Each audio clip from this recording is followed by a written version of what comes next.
Luke chapter 20, verses 9 through 19.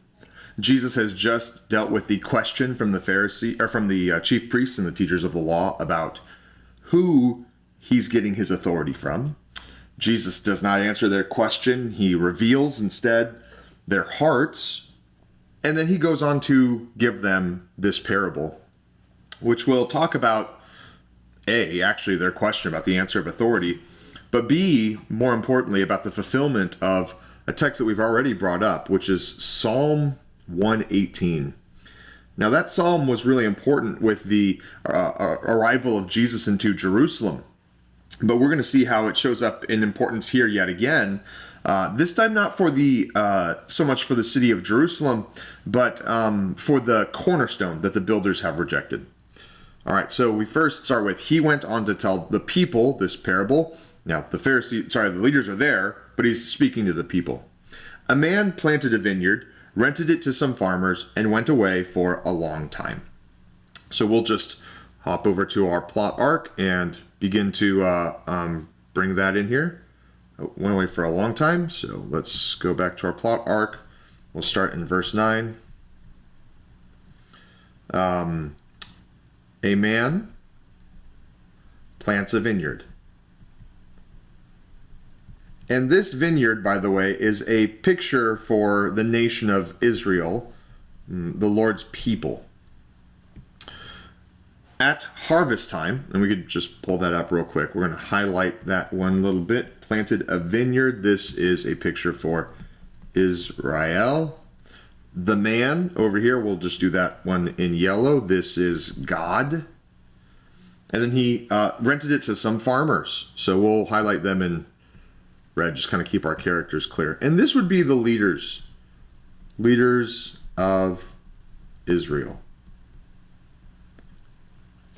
At harvest time, he sent a servant to the tenants so that they would give him some of the fruit of the vineyard, but the tenants beat him and sent him away empty-handed.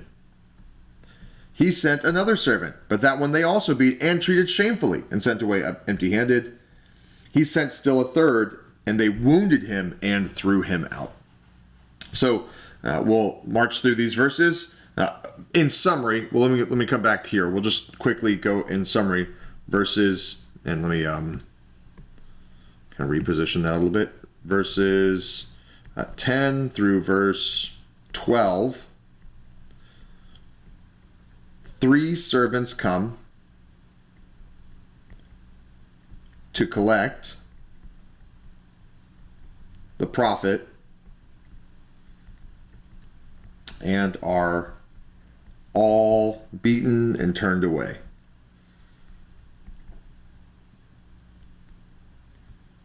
All right, so that's what happens here in these verses. And let's just kind of pull these little pieces apart. He sends a servant. We get several of them. A servant number 1, a servant number 2, and a third servant. And who is doing this? The man, the owner, right? And then what happens? The tenants beat the people who are showing up here. And they beat that one also. And then so we're kind of just getting a 3 times repeated picture here. And they wounded him also. All right. Just a couple things to point out as we walk through this. He's looking for fruit of the vineyard. So if we're thinking again of Israel, that's like expecting the people to be walking in love and righteousness. If that's what's going on, then we are good to go. He sent, but they sent him away empty-handed. There's nothing to collect. And instead, the person gets beat. They beat him and sent him away empty-handed. He sent another servant, but that one they also beat. And then not only do they send this one away empty-handed, we see that twice, but this one they also treat shamefully. So we're not told what they did, but it was shameful. Brought embarrassment to this servant. Also sends away empty-handed. The last one is that they wound him And this is actually where we get our word for trauma, not the emotional trauma, but like a physical trauma. They physically wound him, and then they threw him out. He gets cast out. It's the same word that we often see Jesus use to describe people in a bad position at the end of a parable. They'll be cast out into utter darkness. So this process gets repeated 3 times. Verse 13. The owner of the vineyard said, "What shall I do? I will send my son, whom I love. Perhaps they will respect him." The son, right, whom I love, obviously that refers to the son. The son is the loved one of the father.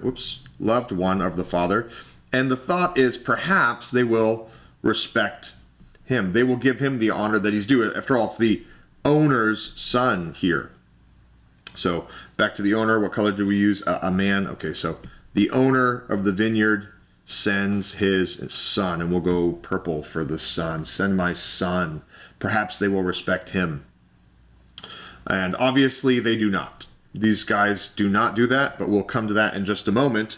The question here, the only thing I want to bring out about this right here, this question, what shall I do, is not because he doesn't know what to do, but that he invites the audience. Remember, who is he speaking to?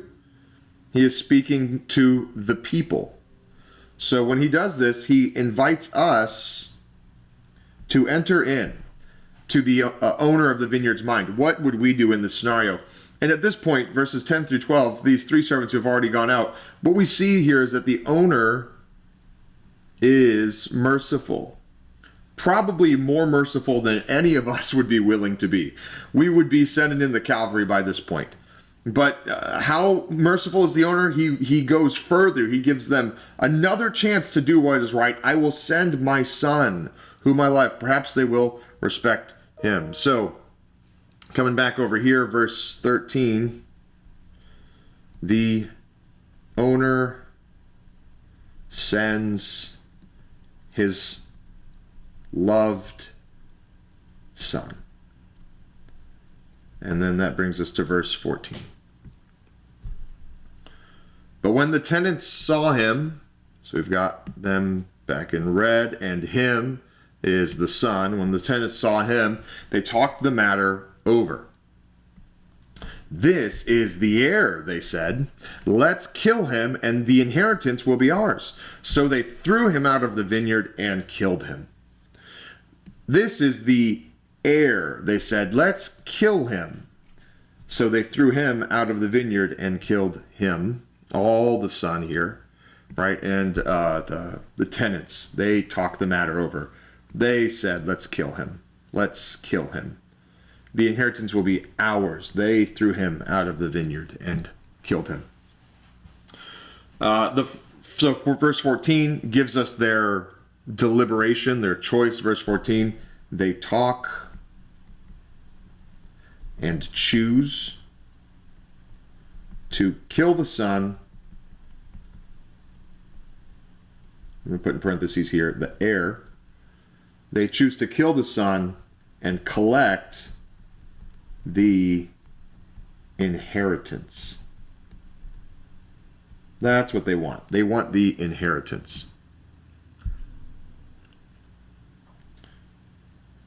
Verse 15, they throw him out in the vineyard, and they threw him out of the vineyard, and they killed him. So this picture right here of threw him out, obviously verse 15 brings to mind Jerusalem, where they take Jesus outside the city and crucify him. Obviously shouldn't push that too much, as vineyard really is representative of the whole nation, not just the city of Jerusalem. But notice this talk about this is the heir. Let's kill the heir, and then the inheritance will be ours. This crazy thought that if we get rid of the heir, then this place will be ours. We'll be able to have the vineyard. It'll be ours to own. So these tenants have gotten addicted to power. And they're thinking that if we can get rid of the one who has true claim to power, then somehow we'll get what we want out of this. Addicted to power. And of course, they could not be more wrong, right? This is their thinking. They make good on the plan. Verse 15. They kill the son. And then we get verse 16. What happens as a result? What will the owner of the vineyard do to them? Rhetorical question. He will come and kill those tenants and give the vineyard to others. That's what's going to happen. He will kill the tenants and he will give it to others. Someone else is now going to have charge of the vineyard. The owner of the vineyard is going to kill them, and he will come and kill those tenants and give the vineyard to others. Other leaders will be installed over the vineyard to watch over it and to tend it.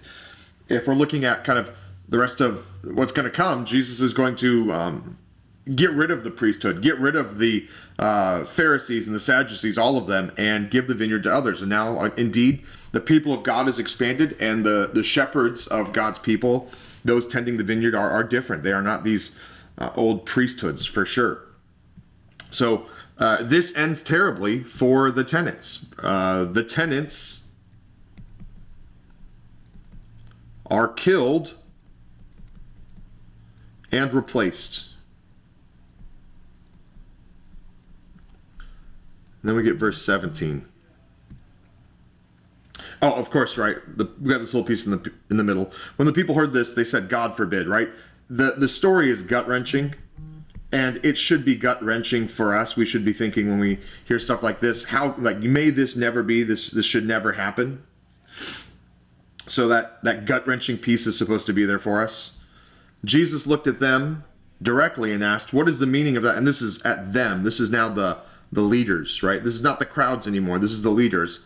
And asked, "Then what is the meaning of that which is written? The stone will be, the builders rejected has become the cornerstone."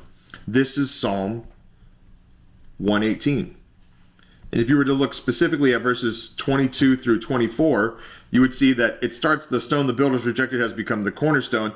And then verses 23 and 24 start praising God for this. The people rejoice that the stone the builders rejected has become the cornerstone. When Jesus asks, what's the meaning of this parable, Psalm 118 is all about the Messiah. And what Psalm 118 means is that the Messiah will be rejected, but ultimately win. Ultimately, he will be established. The builders are going to reject the stone, but nevertheless, he will become the cornerstone. The idea is that you're walking through a quarry, you're looking for a rock that can become a cornerstone. We're talking about a massive rock, 600 tons. And the builders, they go to the quarry, they look at that rock, and they're like, nah, that doesn't look like a good one. And nevertheless, that rock is going to become the cornerstone. So verse 17, the parable is linked to and explains Psalm 118. Particularly this concept of cornerstone. Meaning, right now, you leaders are rejecting the Son. You're rejecting Jesus. You're rejecting the cornerstone. And nevertheless, Jesus is going to be established. He will win. And you guys are going to be in big trouble when that comes. Verse 18. Everyone who falls on that stone will be broken to pieces. Anyone on whom it falls will be crushed. There's a little bit of an allusion back to Isaiah 8 here, with this idea of the stone is going to crush. But notice, anyone who falls on the stone will be broken to pieces. If you drop a glass on a rock, the glass breaks. And anyone on whom it falls, that is, anyone on whom the stone falls, will be crushed. So whether you fall over the stone, on the stone, or you get struck by the stone, it doesn't matter. You lose. You're going to be crushed. You're going to be broken to pieces. So the inevitable victory of the rock, Jesus, That's verse 18. And then kind of the following action here is verse 19. And remember, this is all dealing still with this picture of authority. You builders, you think you have authority, but you're going to lose. The cornerstone is going to be established anyway. The teachers of the law and the chief priests look for a way to arrest him immediately, because they knew he had spoken this parable against them. They knew that he had spoken this parable against them. They understand what he's saying, but they don't do it because they were afraid of the people. It's the same thing we saw in the preceding verses. They don't have real authority, no true authority, because their God is their own power, and they know how fragile it is. If they arrest Jesus, they're going to lose their power. They're going to lose their authority, and they don't want that to happen. So they do nothing because they are actually powerless. Verse 19, the priests want to arrest Jesus, but can do nothing. And in that way, what's happening is the fulfillment of this whole parable, right? The fulfillment of this whole parable, is being seen. This whole thing is being seen right here. The stone the builders rejected has become the cornerstone. It's happening right in front of their very eyes.